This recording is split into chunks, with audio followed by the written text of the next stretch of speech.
देखिए, आज अपन बात करते हैं समरी प्रोसीजर की। संक्षिप्त प्रक्रिया।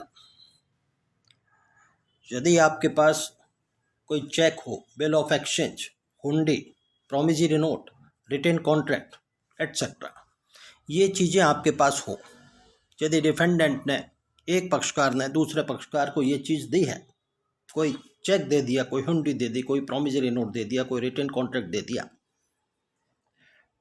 अब वो पैसा नहीं देता है आपको, चेक डिसऑनर हो जाता है, प्रोमिसरी नोट का पैसा नहीं दे रहा, बिल ऑफ एक्सचेंज, हुंडी, रिटेन कॉन्ट्रैक्ट, आपको पैसा नहीं मिल रहा, तो अब आपके पास दो रेमेडीज़ हैं। Either you can go in ordinary suit, order 7 के तहत आप चले जाइए, और यदि ऑर्डर 7 के तहत नहीं जाना चाहते और आप समरी सूट करना चाहते हैं कि आपका दावा जल्दी तय हो जाए, संक्षिप्त प्रक्रिया अपनाना चाहते हैं, तो ऑर्डर 37 के तहत डिफेंडेंट के खिलाफ आप दावा दायर कर सकते हैं। That is called summary procedure.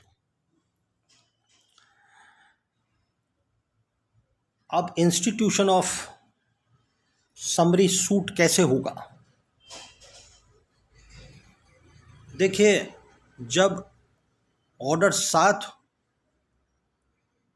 के तहत आप दावा करते हैं और समरी सूट ऑर्डर 37 के तहत दावा करते हैं, तो इसमें फ़र्क देखिए। यदि आप समरी सूट करते हैं, ऑर्डर 7 अपन ने पहले पढ़ा था, यदि आप समरी सूट करते हैं तो आपको सबसे पहले दावे में ड्राफ्ट करते समय क्या डिस्क्लोज करना पड़ेगा? आपको एक specific averment of the effect that the suit is filed under this order, आपको ये लिखना पड़ेगा कि इस ऑर्डर के तहत मैं दावा दायर कर रहा हूँ। दूसरी बात, that no relief which does not fall within the ambit of this rule or order has been claimed in the plaint. इस ऑर्डर के तहत जो भी रिलीफ मुझे दिया जा सकता है, उस रिलीफ के अलावा मैंने इस दावे में और कुछ नहीं मांगा। और एक इंस्क्रिप्शन रोमन नंबर में आपको लिखना पड़ेगा कि the suit is under order 37 of civil procedure code. ये रोमन कल्ट में लिखना पड़ेगा आपको। ये लिखने के बाद आप सारी बातें लिख दें, जैसे ऑर्डिनरी सूट में जिस भी तरीके आप लिखते हैं, और वो तमाम लीगल पॉइंट्स लिख दें। जो रिजडक्शन लिख दीजिए, लिमिटेशन लिख दीजिए, काज ऑफ एक्शन लिख दीजिए, कोर्ट फीस लिख दीजिए, वैल्यूएशन ऑफ द सूट लिख दीजिए, ये तमाम लिख दीजिए। और अल्टीमेटली जो रिलीफ आप चाहते हैं वो आप लिख दीजिए। तो इसमें जो समन्स लगते हैं, the summons of the suit shall be in form number 4 in appendix B. आप जब सीपीसी के लास्ट में देखेंगे तो अपेंडिक्स आपको मिलेगी, तो अपेंडिक्स बी के फॉर्म नंबर 4 के तहत आपको सम्मन इस दावे के साथ लगाने पड़ेंगे डिफेंडेंट को बुलाने के लिए। अब डिफेंडेंट के पास वो सम्मन चला गया, वो दावा चला गया, तो सबसे पहले क्या करेगा डिफेंडेंट? जैसे ही डिफेंडेंट को तामील होगी, सर्विस होगी, तो सर्विस की डेट से within 10 days he has to appear in the court. That is called the enter an appearance by defendant. That is enter an appearance by defendant within 10 days after service. The defendant shall not defend the suit unless he enters an appearance, and in default of his entering an appearance, the allegations in the plaint shall be deemed to be admitted, and the plaintiff shall be entitled to a decree for any sum not exceeding the sum mentioned in the summons, together with interest at the rate of specified। देखिए, यदि defendant ने enters an appearance within 10 days नहीं की है और वो default हो गया, तो जितना भी दावे में जो भी एलिगेशंस आपने लिखे हैं, जो भी पैसा आप मांगते हैं, उसके संबंध में debt will be deemed to be admitted. ये माना जाएगा कि ये सारी चीज़ें उसने एडमिट कर ली, क्योंकि उसने एंटर एन अपीयरेंस ही नहीं दी। And the plaintiff shall be entitled to a decree for this sum. आप एंटाइटल हो जाएंगे, meaning thereby a decree may be passed at this stage. Ordinary suit में तो प्लेंटिफ डिफेंडेंट कंटेस्ट करता है और अल्टीमेटली एक डिक्री बनती है। यहाँ पर क्या होगा, एंटर एन अपीयरेंस यदि within 10 days after service defendant ने नहीं दी है कोर्ट में, then you will be entitled, plaintiff is entitled to get decree, right. अब ये प्रोसीजर की बात, at the cost of repetition procedure की बात और समझिए। Procedure for the appearance of defendant in a suit to which this order applies, the plaintiff shall together with the summons under rule 2, मैंने form number 4 appendix B के संबंध की बात की, serve on the defendant a copy of the plaint and annexure thereto। आपको क्या देना पड़ेगा, वो तमाम पुलंदा बनाना पड़ेगा, आपको दावे की नकल देनी पड़ेगी, उसके साथ जो एनेक्शर्स हैं वो आपको लगाने पड़ेंगे, और फॉर्म नंबर 4 अपेंडिक्स बी का सम्मन लगाना पड़ेगा और कॉपी लगानी पड़ेगी दावे की, राइट।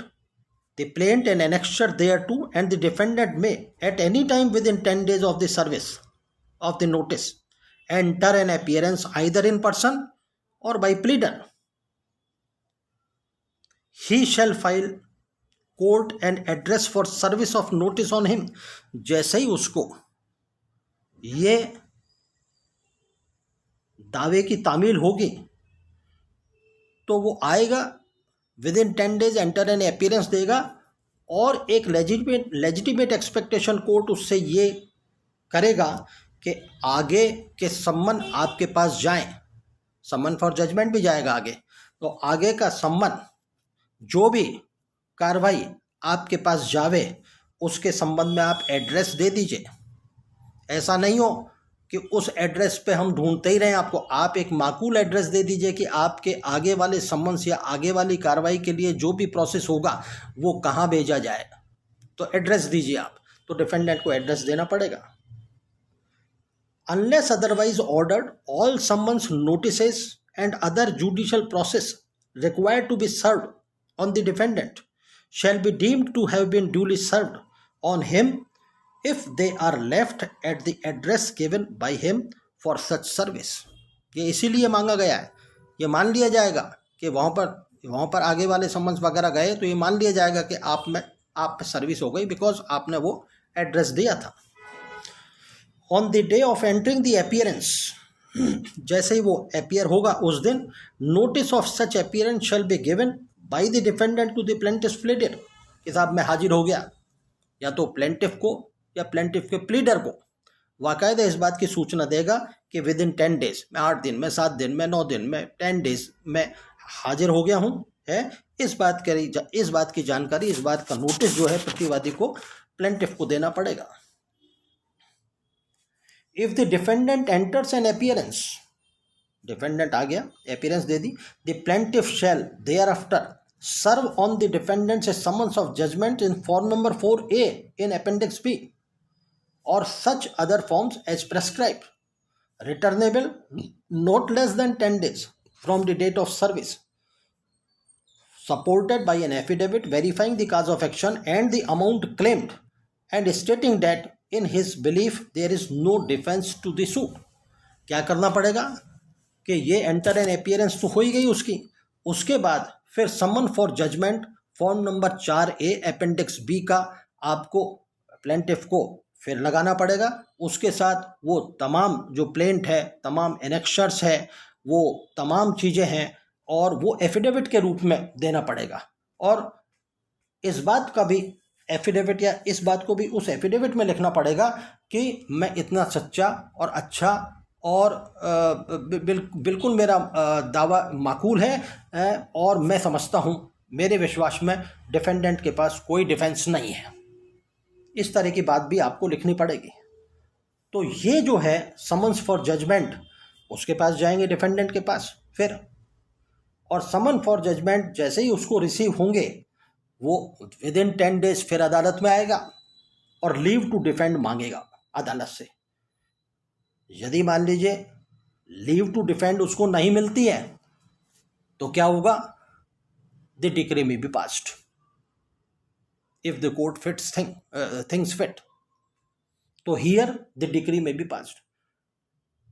याद करिए, यदि उसको एंटर एन अपीयरेंस उसने नहीं दी तो डिक्री में बी पास्ड, और यदि लीव टू डिफेंड उसको नहीं मिला तो decree may be passed.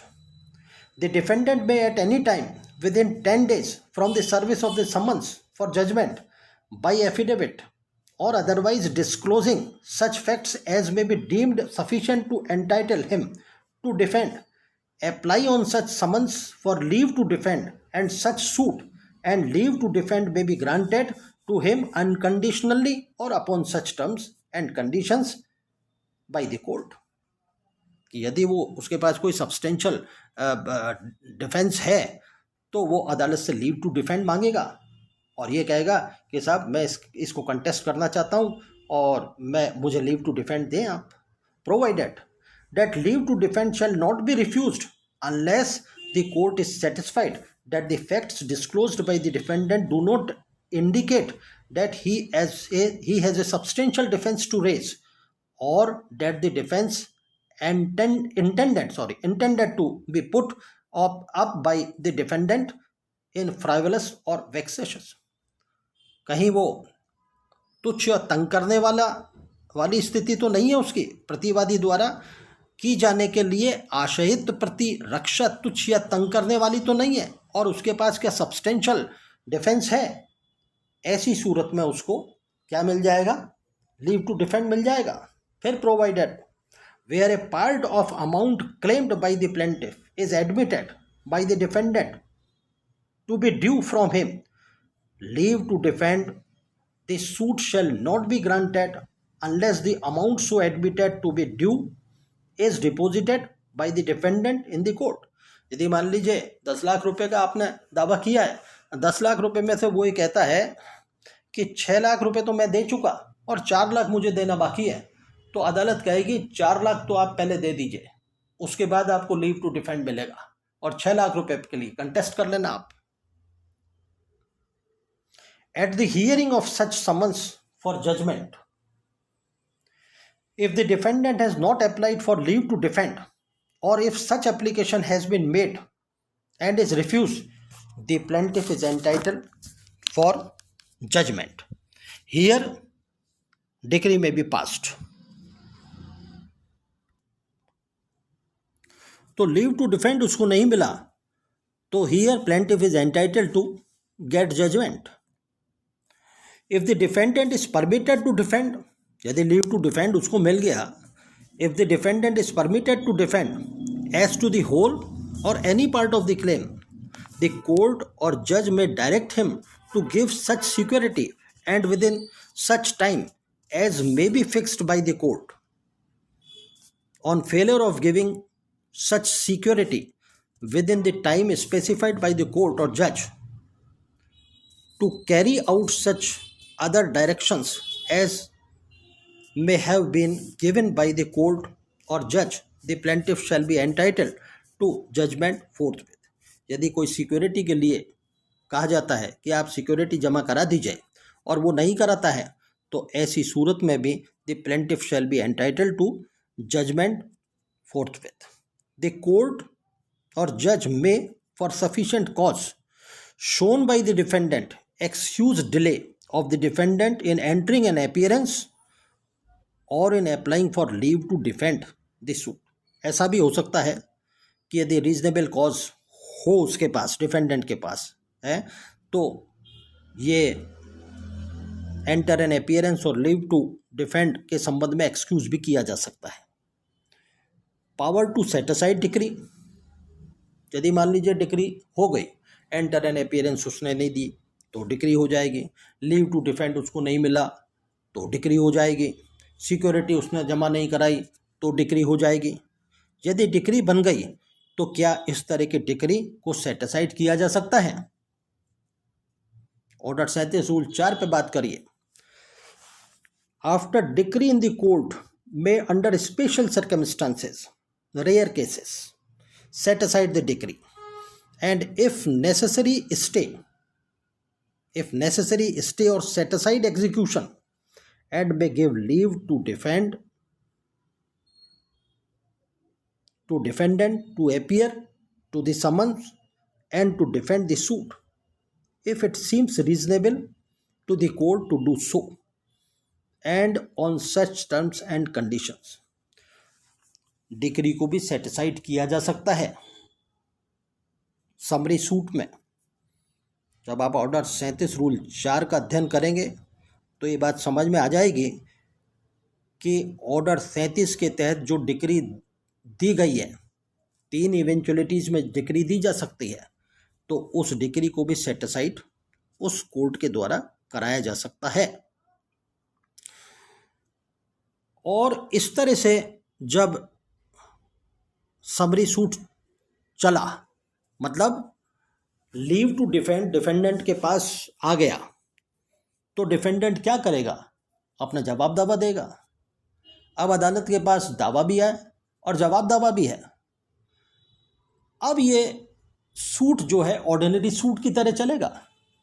Plaintiff को एविडेंस के तहत, डॉक्यूमेंट्री एविडेंस के तहत, ओरल एविडेंस के तहत क्या करना पड़ेगा? अपने दावे को साबित करना पड़ेगा, जिस तरह से ऑर्डिनरी सूट में एविडेंस एटसेट्रा होती है।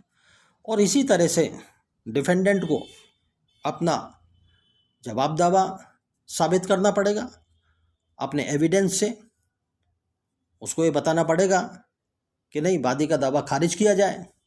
वो अपने डिफेंस एविडेंस लेकर आएगा। अब ये ऑर्डिनरी सूट के तहत चलेगा और अल्टीमेटली चलते चलते एक दिन इसमें फाइनल आर्गूमेंट्स हो जाएंगे और फाइनल आर्गूमेंट्स होने के बाद क्या होगा? जजमेंट हो जाएगा। यदि डिक्री होगा डिक्री हो जाएगा, खारिज होगा खारिज हो जाएगा। तो समझ में बात ये आई कि ऑर्डर 7 के तहत भी आप इस प्रकार के hundi, cheques, bill of exchange, written contract, ordinary suit भी कर सकते हैं और आप यदि चाहते हैं तो ऑर्डर 37 के तहत समरी सूट भी कर सकते हैं। फ़र्क केवल ये समझ में आया कि इसमें सम्मन्स जो है 4A अपेंडिक्स बी के जाएंगे और फिर दूसरे सम्मन जो है पहला सम्मन फॉर्म नंबर 4 अपेंडिक्स बी, दूसरा सम्मन 4A अपेंडिक्स बी का जाएगा। उसके साथ ऑर्डिनरी सूट में तो एक ही डिक्री बनेगी, एक ही जजमेंट होगा। लेकिन इसमें एंटर एन अपीयरेंस डिफेंडेंट ने नहीं दी तो जजमेंट में भी पास्ड। और इसी तरह से लीव टू डिफेंड, यदि डिफेंडेंट को नहीं मिला तो जजमेंट में भी पास्ड। एंटर एन अपीयरेंस भी दे दी, लीव टू डिफेंड भी मिल गया। उसके बाद it will be converted as like a ordinary suit. उसका जवाब दावा आएगा डिफेंडेंट का, कंटेस्ट होगा। कंटेस्ट होने के बाद अल्टीमेटली फाइनल आर्गूमेंट्स होने के बाद जो भी जजमेंट होता है अदालत के द्वारा वो कर दिया जाएगा।